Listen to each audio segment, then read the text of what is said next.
Ladies and gentlemen, happy Black Friday. Welcome to the Blues Central post game on STL Sports Central, powered by DraftKings Sportsbook. The crown is yours. I'm Thomas Welch here with Hunter, and we're going to be breaking down the Blues 4-3. That is right. You heard me, 4-3 victory over Brady Tkachuk coming back into the fold and the Ottawa Senators. Hunter, if you could give me your immediate knee-jerk reaction. Obviously, there's a lot of action in this one, including Pavel Buchnevich getting back on the score sheet, getting the monkey off of his back. What is your immediate takeaway from what you saw in the Blues' performance tonight?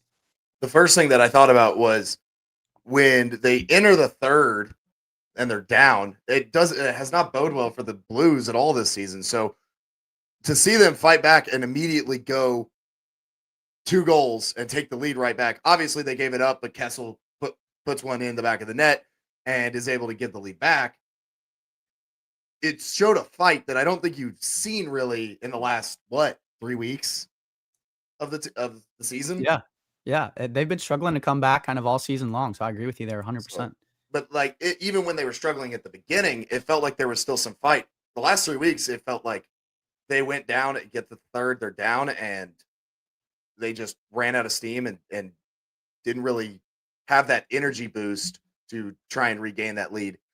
Buchnevich obviously getting an even strength goal this first of the season, also getting back in the score sheet is amazing to see, and hopefully that sparks something. Is that something that you think is going to spark him for the future? Is this maybe a one-off? I'm hoping for it sparks him to go on a run here in the next couple of weeks.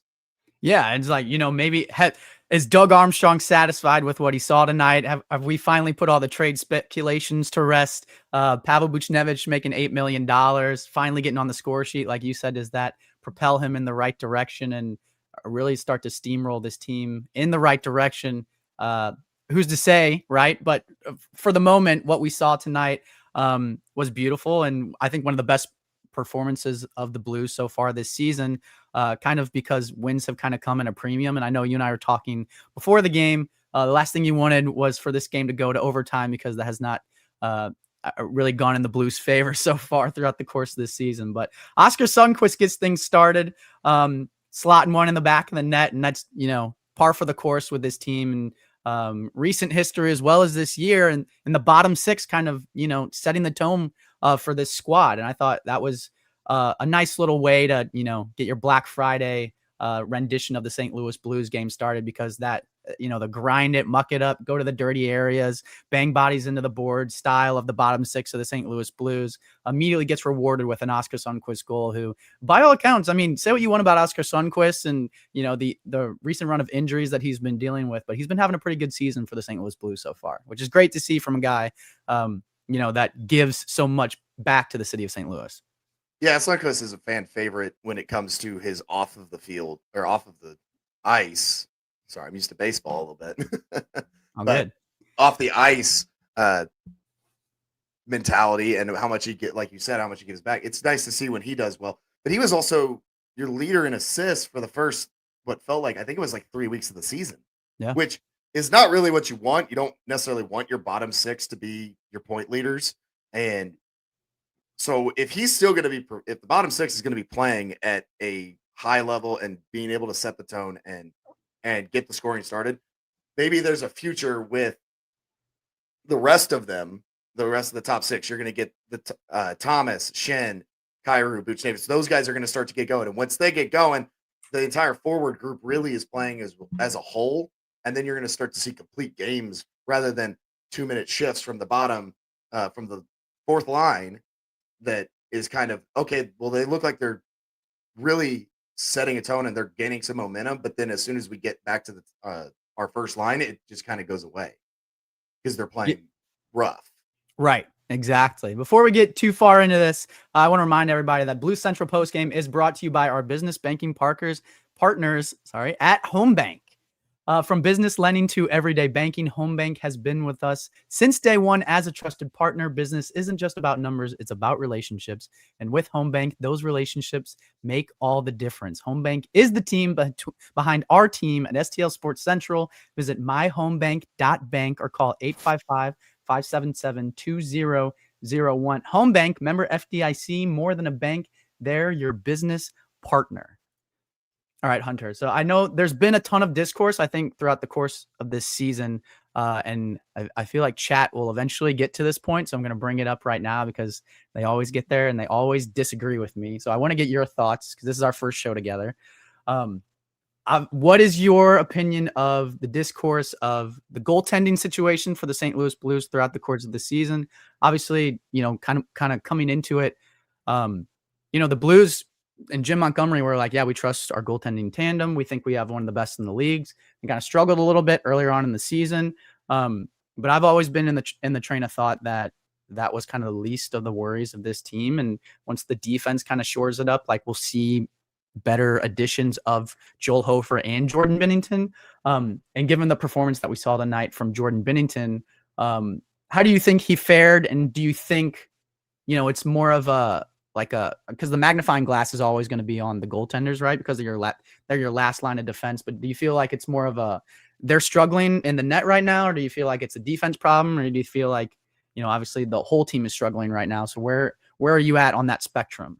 I would lean more towards the defensemen have been playing poorly. They just have not been helping their goaltender. I think they saw a fair bit of better effort tonight on the defense, getting in front. The last 2 minutes of the game, when they were playing 6-on-5, when Binnington was on his back, sprawled out, and the Blues are able to clear the zone and get the puck out, that's team defense, and that's something that you need to see more of, and not just when you're playing with an empty net on the other side.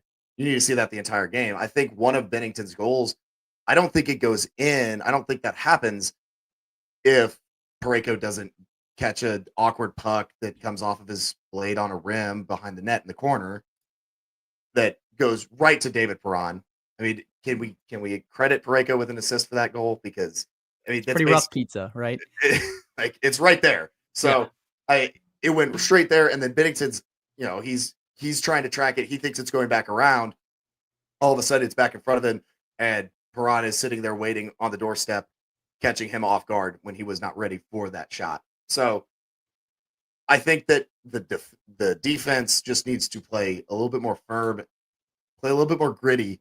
Try not to allow a guy like Brady Tkachuk to get into the net, into the crease next to Binnington all night long.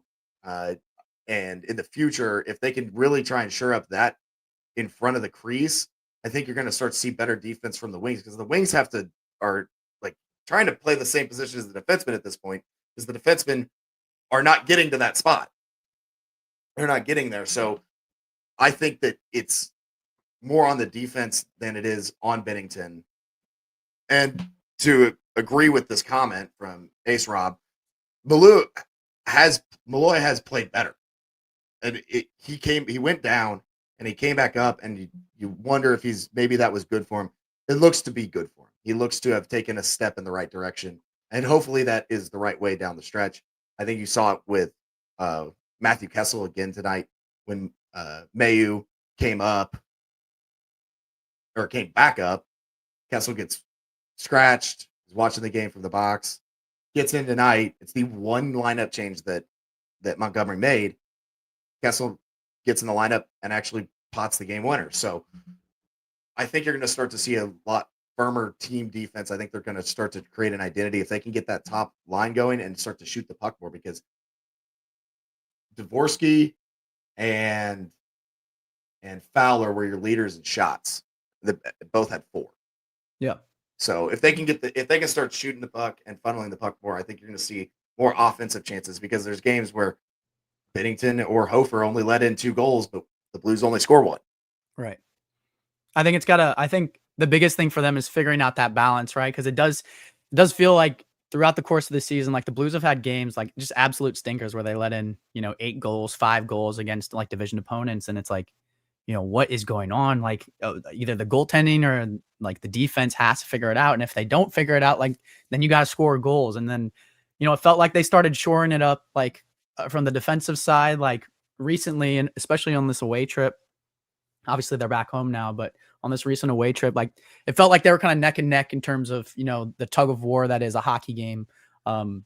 in the majority of these games, they just weren't getting the results. It's going to overtime, which is obviously cursed for this team so far. But yeah, I think it's a balance of, when you've got the defense, you got to have the scoring too. And when you've got the scoring, you got to have the defense too. And the Blues just haven't figured it out in that balancing act throughout the course of the season. But to what Ace said about Mayu, one of the things that I've been monitoring throughout the course of the season on these post games is the time on ice for defensemen. And I know Ace has been here almost every single post game, so he's heard me talk about it. But the splits have been ridiculously heavy in terms of the Blues' top 4 D-men, just heavy on time on ice. And then, Matthew Kessel and then, Tyler Tucker and Logan Mailloux have just kind of gotten like the leftovers, not to make a Thanksgiving pun, but we're having turkey soup later, so I'm excited for that.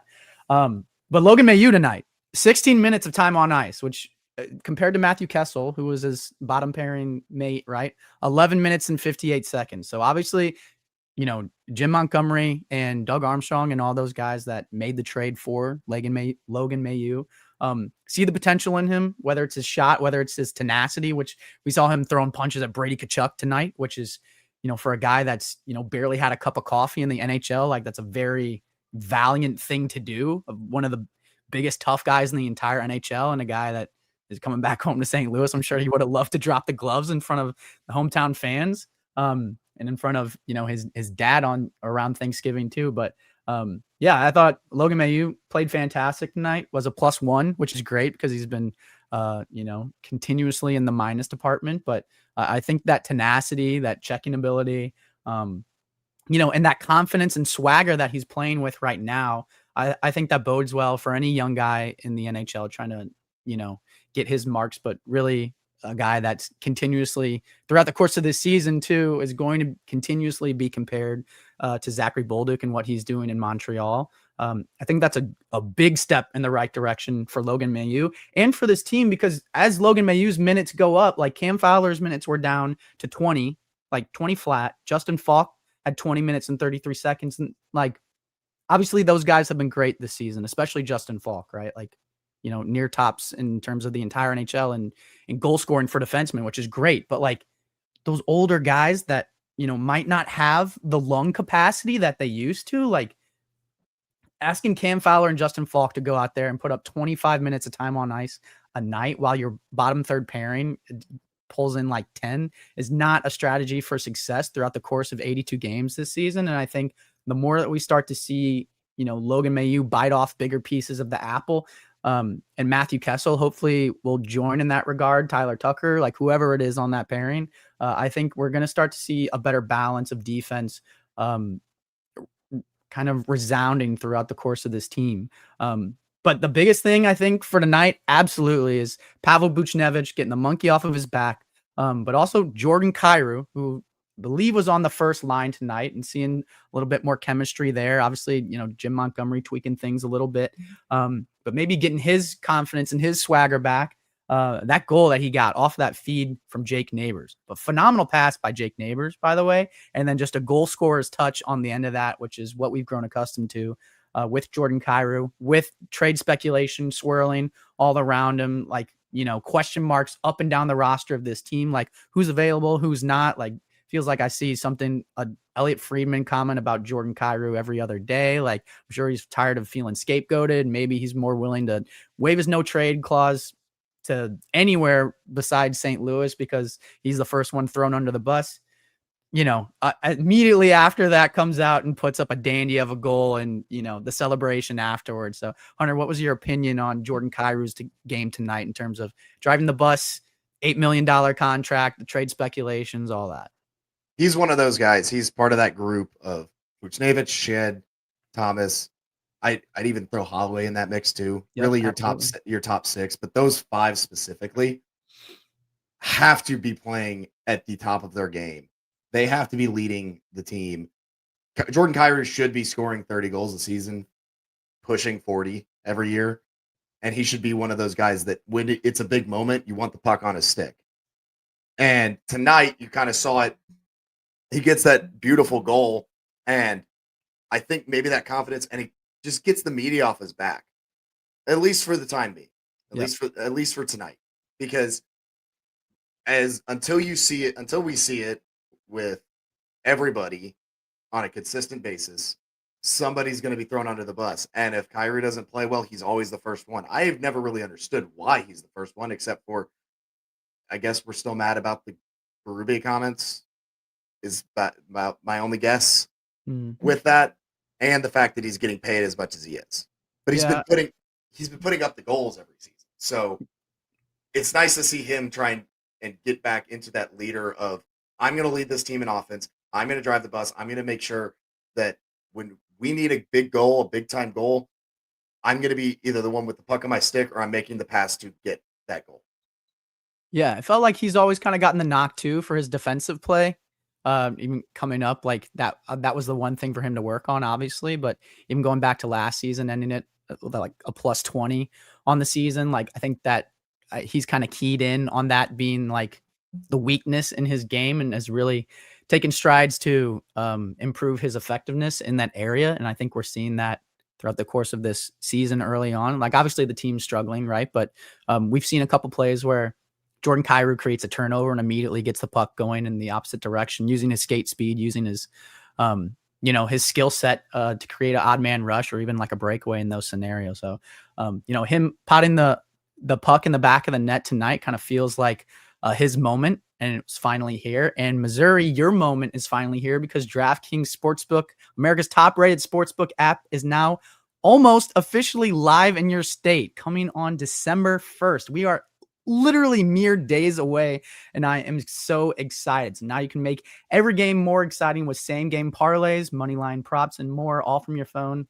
All safe, secure, and easy to use. Missouri fans know game day, the tailgates, the noise, the passion. Now with DraftKings Sportsbook, you can bring that same energy to every snap, every touchdown, and every win. And right now, new Missouri customers can bet just $5 and get $300 in bonus bets instantly. No waiting, no nonsense, just pure action powered by America's top rated sportsbook app. Download the DraftKings Sportsbook app and use code STL Sports. New Missouri customers bet $5 and get 300 in bonus bets instantly. That's code STL Sports. The crown is yours in partnership with DraftKings Sportsbook. Gambling problem? Call 1-800-GAMBLER. 21 and over. Physically present in Missouri. Eligibility and restrictions apply. Subject to regulatory licensing requirements. Bonus bets are non-withdrawable and expire 7 days after issuance. For additional terms and responsible gaming resources, see sportsbook.draftkings.com/promos. All right, Hunter, where do you want to go from here? Do we want to outline, the future schedule of the St. Louis Blues, or do you have, some kind of discourse in your mind about this game? That's kind of, on the tip of your tongue. Obviously, a Matthew Kessel goal at the end there, the game-winning goal also, given that lack of we can it's like transition right into this. Given the lack of time on ice that Matthew Kessel had tonight, him finding the back of the net, Dylan Holloway assist, who also had 7 shots on goal in this game. Like you talk about being that top 6, being that, presumed, new member of the St. Louis Blues core, whether it is this core right now, or even I think the core that they have in mind in the event that they continue to lose and are forced into a rebuild. I think Dylan Holloway is a part of both of those. What were your thoughts on him kind of driving the bus offensively, not just, getting on the score sheet, but just funneling pucks to the net, which feels like, the Blues ended with 31 shots on goal tonight. I don't know if that, is highest for the season, but it certainly feels like it's highest in this stretch here, because it constantly, even on the power play on these 4-minute double minors, like they end it with 1 or 2 shots on goal. It's like, dude, you gotta funnel to put the puck in the back of the net. You got to shoot to score. And it felt like the Blues had that mentality tonight against the Ottawa Senators. Holloway absolutely had that mentality, and he has a sharp shot. So if it does get saved, a lot of the times it's creating a rebound for whoever's playing center next to him. So if Holloway can continue to funnel pucks to the front of the net, create opportunities, whether or not he pots it himself or not, and he also has a really really good shot and a really good skill. If he's in the slot, he can find a way to beat somebody quickly on the short side, even if he doesn't have the angle to the far side. So Holloway is somebody that just has to shoot the puck. He's a lot like Kyrou. He's a lot like Buchnevich. Just those 3 guys have to be leading the team night in and night out in shot attempts. and Holloway stepping up tonight and creating those opportunities. And I think it led to a goal. With him funneling the puck tonight led to the Matthew Kessel goal. He almost had it too, but his second attempt got put back, and then Kessel was finally able to put it in. So whether or not he's the one that puts it in, it doesn't matter. He's going to be one of those guys that should be leading you in shots on net, in a plus minus, in a points. He should be top 5 in points all season long for the Blues. He's one of those guys that when he's playing, when he goes, we go. And the problem is that everybody that is a when he goes, we go player right now has been struggling up until tonight when 3 of them got on the score sheet. I think actually, 4 or 5 of them got on the score sheet because Shannon Thomas did too. So I wanted to address this actually because I kind of forgot that this was a thing. But the rumors I keep seeing of players getting traded like Binnington to the Oilers or trading Kyrou is crazy. I would agree with that. Someone else in the chat said, I still think they should make the moves. They need to, or we'll be dealing with the same stuff next year, which I think is a valid concern, right? Like the one win that happened tonight, doesn't blind us from the fact that the Blues have been consistently losing throughout the course of the season, 4-game losing streaks, winless in overtime games. And that being said, I think my focus has kind of been throughout the course of the season, like what does the process look like, right? And I think the process, even if you're not getting the results, the process is what drives the results. And I think it was a nightmare for this team from day one, right? And losing the home opener 5-0 to the Minnesota Wild, if I remember correctly. And then, 8-3 against the Chicago Blackhawks. You had one good game in there against the Dallas Stars. I think it was a 2-1 victory, but disappointment after disappointment. And then Jake Neighbors goes down and then Robert Thomas gets hurt. And you're like, where is this team going to get like the energy and the work ethic and the drive to like succeed the way that we know that they're capable, the way that we saw just 8 short months ago? And I think the game that we just saw tonight is, progressively closer to that process and to that end result that we're all looking for.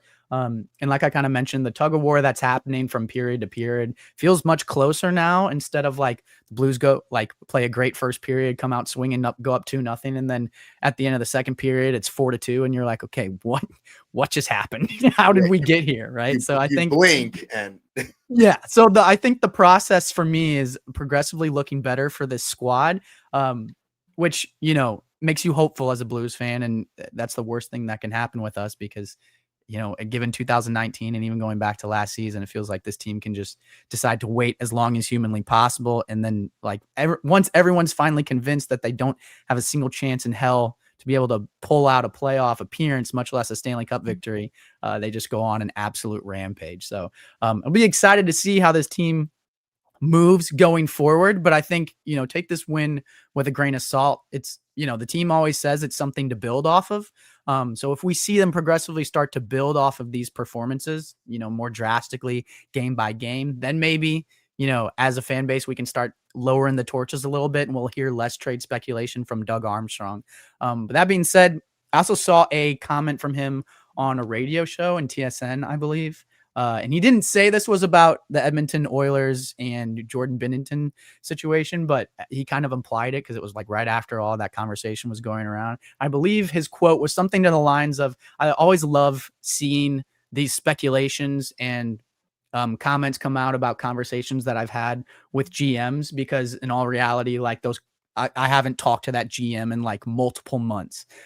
So if you're looking into whether that rumor is true or whether there's any weight to that rumor, I think, me seeing that on the Twitter timeline, I was like, okay, well, I don't expect the Blues to trade Jordan Binnington to anyone anytime soon, much less the Edmonton Oilers, who are also looking at Tristan Jarry, and I'm sure every other goaltender in the league to replace Stuart Skinner, which number one red flag there should have been like, oh yeah, they're trading Jordan Binnington. It looks like the return is going to be Stuart Skinner. I'm like, what are we going to do with Stuart Skinner? I was going to say let him rot on our bench while Joel Hofer starts. Like that means nothing to me. The return for Binnington, and it was Binnington and Parayko, and Skinner was in there, and it was like, that just doesn't feel like that. That's the type of move that would have fans wanting Doug Armstrong gone. That's a Buffalo Sabres move. That's not a St. Louis Blues immediately, move. like it, not even a grace period.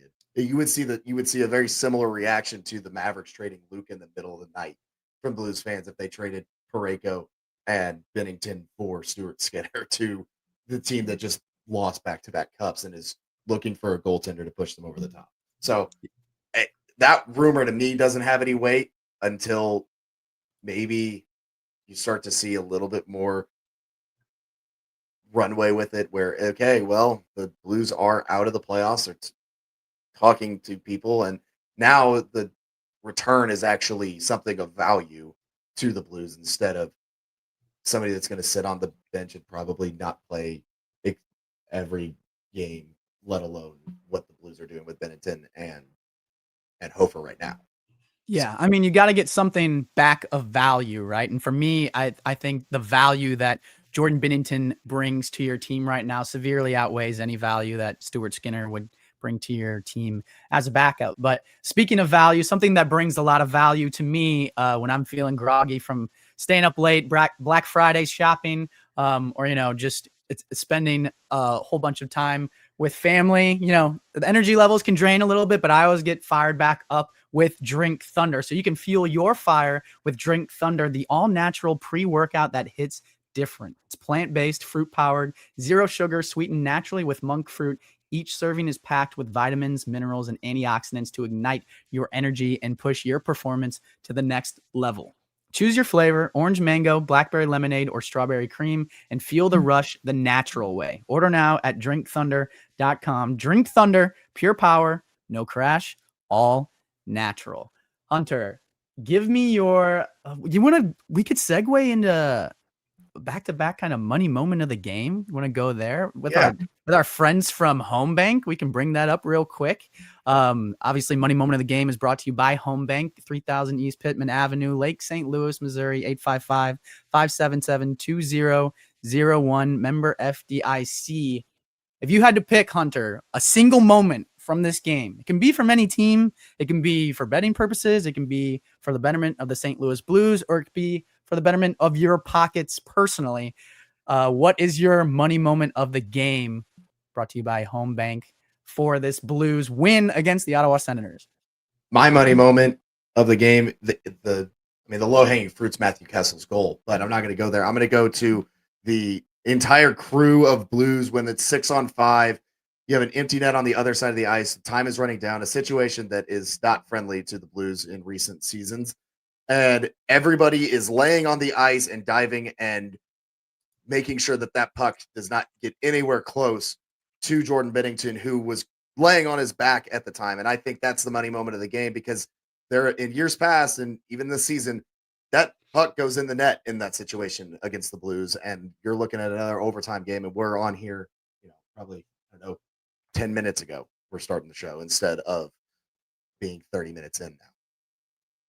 Yeah, I think that's a great one for me, especially given the, like you mentioned, the cloud kind of hanging over Blues fans' heads. And I'm sure the Blues team during that 6-on-5, you're just thinking about 1.6 seconds the whole time. Like I know for me, like as soon as it hits like 2 minutes and it's an empty net, I'm like, oh God, here we go. Right. And it's like, I don't feel safe at all anymore until that clock hits 0.000. Like it has to be or the puck goes into our like even if it's 0.01, I'm like, there's still a chance, like they'll find a way. But no, like you said, they held on. And I think that's a massive moment for this team, and building in the right direction, because that's from what everything Jim Montgomery has told us, that's been something that they've been adamant about working on in this past offseason and even early on in this season, is the 6-on-5, getting that short up. For me, the money moment of the game has got to be Pavel Buchnevich putting it in the back of the net. I mean, just a guy that's been fighting it tooth and nail,